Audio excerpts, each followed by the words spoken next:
So simple. Fat fashion killer. Simple solid. Fashion killer.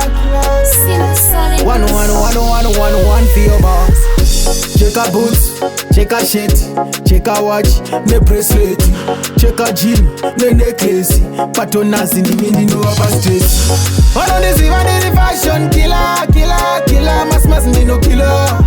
Nike atita gana fila, musoronda kamona shango ndi cheese fila. One on this even the fashion killer. Mas ni no killer. Nike atita gana fila, musoronda kamona cheese fila. Simple.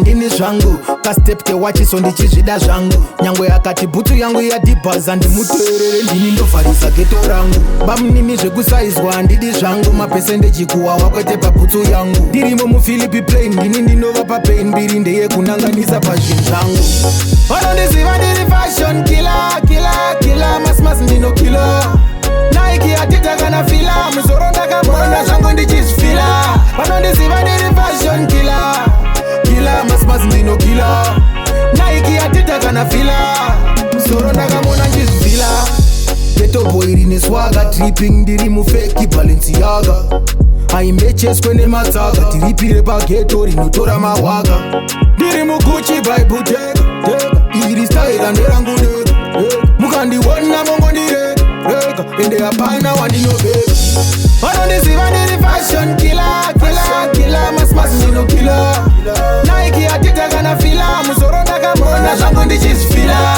vanondiziva ndiri fashion killer mas ndino killer Nike atita kana fila musoro ndakamona ndichizvifila simple ndini zvangu kastep kewachi so ndichizvida zvangu nyangwe akati bhutsu yangu yadhibhaza ndimuteerere ndini ndovharisa geto rangu bamunini zvekusaizwa handidi zvangu mapesendeji kuwawa kwete pabhutsu yangu ndirimo mufilipi plain ndini ndinova papain mbiri ndeyekunanganisa pazvinhu zvangu vanondiziva ndiri fashion killer mas ndino killer Nike atita kana fila musoro ndakamona zvangu ndichizvifila vanondiziva ndiri fashion killer mas ndino killer Nike atita kana fila musoro ndakamona ndizvifila Ghetto boy rine swaga tripping ndiri mufeki Balenciaga aimbecheswe nematsaga tiripire paghetto rinotora mahwaga ndiri muguchi by Bottega iri style nderangu ndega